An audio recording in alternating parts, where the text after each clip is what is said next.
అందరికీ నమస్కారం. ఈరోజు తెలుగుదేశం, జనసేన, భారతీయ జనతా పార్టీ యొక్క ఉమ్మడి అభ్యర్థిగా నేను కాకినాడ రూరల్ నామినేషన్ వేయడం జరిగింది.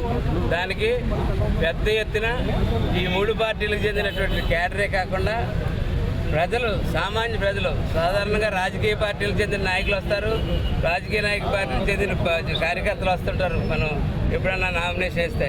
కానీ ఈసారి సామాన్య ప్రజలు భారీ ఎత్తున ఈ నామినేషన్లో పాల్గొనడం జరిగింది. ఈ నామినేషన్ మాకు సగం విజయంగా ఇవ్వాలనిపిస్తూ ఉంది.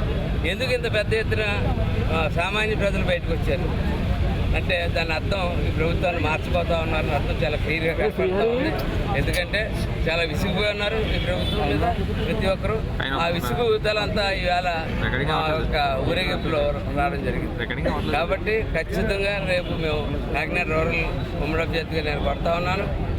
బాబు గారు, అనంతలక్ష్మి గారు, అలాగే దాసు గారు, బాబీ గారు, వెంకటేశ్వరరావు గారు, మా జిల్లా అధ్యక్షులు ఉత్తమల్ బాబు గారు, వీళ్ళందరి యొక్క సహకారంతో నేను ముందుకు వెళ్ళబోతా ఉన్నాను. అదే కాకపోతే నేను అయిన తర్వాత మటుకు నేను లోకల్ మేనిఫెస్టో, మామూలుగా మేనిఫెస్టో రేపు రిలీజ్ అయిన తర్వాత మా నాయకులు ఇద్దరు పూర్తిస్థాయి మేనిఫెస్టో రిలీజ్ చేసిన తర్వాత దాన్ని పాటిస్తుంటుండే మేము లోకల్ మేనిఫెస్టో, మేము సత్యబాబు గారు అందరూ కలిసి కూర్చుని ఒక లోకల్ మేనిఫెస్టో తయారు చేసుకోబోతా ఉన్నాం. ఆ లోకల్ మేనిఫెస్టో మీద మేము రేపు పొద్దున తెలుగుదేశం, జనసేన కలిపి ఇక్కడ పరిపాలన సాగించబోతాం. ప్రతి తెలుగుదేశం కార్యకర్త, ప్రతి జనసేన కార్యకర్త, ప్రతి బీజేపీ కార్యకర్త కూడా రేపు మేము పరిపాలన వచ్చిన తర్వాత గుర్తింపు పడతారు. ప్రతి ఒక్కరిని కూడా సమాన న్యాయంతో మేము చూడబోతా ఉన్నాం.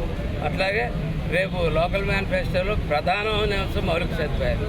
ఈవేళ ఈ రాష్ట్రంలో పరిస్థితి ప్రజలు ఏమి అడుక్కోవట్లేదు, ఏమి అది కావాలి ఇది కావాలి ఉద్యమ కోరికలు లేవు. ప్రజలకు ఒకటే కోరిక ఇవ్వాలి, నా ఇంటికి రోడ్డు, నా ఇంటి దగ్గర కాలువ, నా సెప్టిక్ ట్యాంక్లో నీరు బయటికి వెళ్ళాలా, అది ఎంత దారుణం, ఆ నీరు బయటికి వెళ్ళాలా, ఆ కాలువ క్లీన్ చేసి మంచి కావాలా, ఈది సేవ దీపాలు కావాలా, దోమల మందు కొట్టాలా, తగిన మంచినీరు ఇవ్వాలా.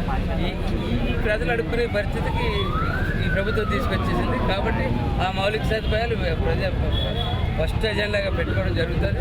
పెట్టుకుని ఆ తర్వాత మిగిలిన మేనిఫెస్టోని ముందుకు తీసుకెళ్తామని తెలియజేస్తూ అందరికీ నమస్కారం. ఈ నియోజకవర్గంలో ఈరోజు సిద్ధం సభ జరుగుతుంది. దీనిపై కామెంట్. మీ నియోజకవర్గంలో దేనికి సిద్ధం? దేనికి సిద్ధం? మేము సంసిద్ధం. దేనికి సిద్ధం?